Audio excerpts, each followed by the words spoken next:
कपड़े धोने वाली बहू। शादी के पहले से ही विभा को कपड़े धोने का बड़ा शौक था। कभी नल के नीचे तो कभी तालाब के पास। अरे मेरी नीली वाली लुंगी नहीं दिख रही है। विभा की अम्मा, कहाँ रखी है लुंगी? अरे वो तो विभा ने परसों ही धोकर रखी थी आपकी अलमारी में, देखो वहीं होगी। वो ना मैंने आज धो दी, मुझे लगा कि गंदी हो गई होगी। अरे कैसे गंदी हो गई थी? उसे तो मैंने पहना भी नहीं। हे भगवान, इस लड़की के कपड़े धोने की आदत से परेशान हो गया हूँ मैं। जितना तो घर में राशन नहीं आता, उससे कहीं ज्यादा डिटर्जेंट पाउडर का खर्चा है।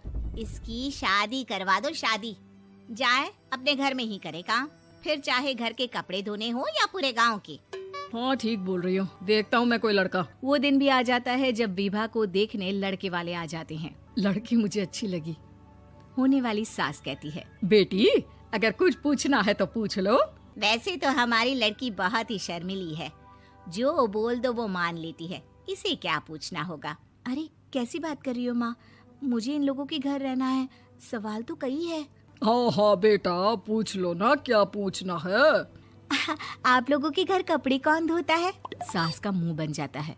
देखो, अगर तुम ये कहना चाहती हो कि तुम्हें कपड़े धोने नहीं आते तो सुन लो, कपड़े मैं ही धोती हूँ, लेकिन तुम्हारे आ जाने के बाद मैं रुमाल तक नहीं धोऊंगी। अरे चुप रहना भाग्यवान, बहू बेचारी घर आई नहीं, उसे डराना शुरू कर दिया। वो क्या है ना बिटिया, अभी तक तो ये कल्लू की माँ ही धोती थी, लेकिन अब तुम्हारे पापा तो दहेज में वॉशिंग मशीन देंगे ही। तभी विभा की माँ बोल पड़ती है, सवाल भी पूछा तो क्या। वैसे भाई साहब, मशीन की तो फिर भी कपड़े धोने की कैपेसिटी होती है। मतलब जो बिटिया दे रहे हैं ना विभा, इसे कपड़े धोने का बहुत शौक है। ये आप लोगों के क्या, आस पड़ोस गांव मोहल्ले सबके कपड़े धो दे और उफ तक ना करे। बाहर देखा नहीं आपने कितने कपड़े सूख रहे हैं?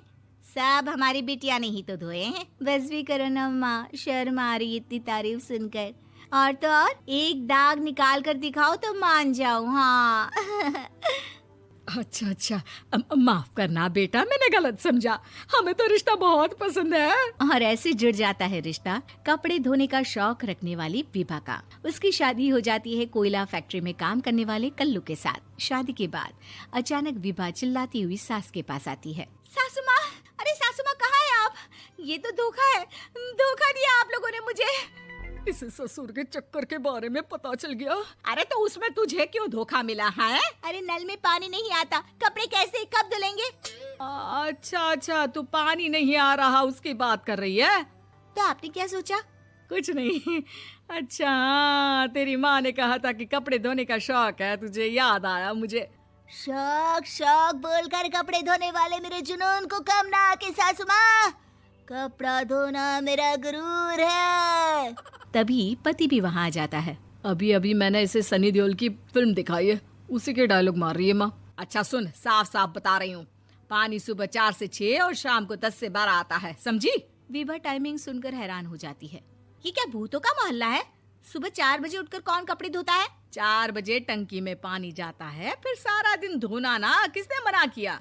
अरे कैसी बात कर रही हैं? 200 लीटर की टंकी में कितने कपड़े धो लूंगी मैं? सुबह ही उठ जाऊंगी मैं। अब क्या था, विभा सुबह 4 से लेकर रात के 12 बजे तक कपड़े ही धोती रहती। एक रोज सास पड़ोस से निकलकर कहीं जा रही होती है कि साथ वाली कहती है, हाँ कल्लू की माँ, जरा ये बताओ कि 2 साड़ी है, 2 ब्लाउज और एक पेटीकोट और एक नाड़े वाला लंबा कच्छा।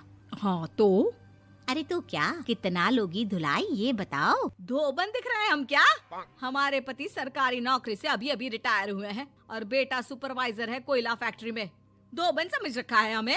हाय रे कल्लू की अम्मा, माफ कर दो, वो तो मोहल्ले में यही सब बता रहे थे कि तुमने बहू को कपड़ा धुलवाने के काम में लगा दिया है। सास को पड़ोसन की बात सुनकर गुस्सा आ जाता है। वो घर पहुंचती है जहां घर के बाहर ही इतने सारे कपड़े सूख रहे होते हैं जितने कि किसी धोबन के घर पर। अरे ओ कल्लू की दुल्हन, बाहर निकल। माँ जी यहीं आ जाओ, बाथरूम में चादर धो रहे हैं हम। अरे अभी हम धोते हैं, तुमको बाहर निकलो। ये आस पड़ोस वाले बोल रहे हैं कि हम बहू से कपड़े धुलवा कर उसे कपड़ा धोने वाली बना दिए हैं। अरे छोड़ो ना माँ जी, किन लोगों की बातों में आती हो? आस पास के लोगों का तो काम ही होता है कि वो किसी तरह सास बहू को लड़ा दे। बहू सारे घर के कपड़े धोती है, ये क्या कम है? बोलिए। सास को भी लग जाता है कि वो बहू का ये सनकीपन नहीं छुड़वा सकती, इससे अच्छा है कि खुद ही चुप हो जाए। एक रोज सास और बहू मंदिर जाते हैं, जहाँ सास की साड़ी वहाँ खड़ी भीख मांगने वाली से मिलती है। माँ जी क्या बात है, आपकी साड़ी उस भिखारन से कितनी मिल रही है ना? हाँ हाँ, देखो तो दोनों की साड़ी मिल रही है। क्या बात है कल्लू की अम्मा, तुम खुद को तो अफसर की बीवी बताती हो और ऐसी सिंपल सी प्लेन साड़ी पहनकर घूमती हो। सिंपल और प्लेन नहीं है ये साड़ी। तो क्या सोने के धागे से फूल बने हैं? कुछ भी सासू माँ, कुछ भी। हाँ, बने थे इस साड़ी में सोने के धागे से फूल। मेरे पति लेकर आए थे मद्रास से स्पेशली मेरे लिए 10,000 की। है भाई साहब इस भिखारन के लिए भी सेम टू सेम साड़ी लेकर आए होंगे 10,000 की। सास उस वक्त तो कुछ नहीं कहती, लेकिन बहू के साथ घर आती है और अलमारी से एल्बम निकाल कर लाती है। ये साड़ी देख रही है, ये वही साड़ी है जिसे मैंने अभी पहना था। इस साड़ी में ये जो चमकदार फूल दिख रहे हैं ना, ये सोने के धागों से काढ़े गए हैं। लेकिन तू लोकल वॉशिंग मशीन ब्रश से घिस घिस कर सारे फूलों को निकाल कर साड़ी प्लेन कर दी।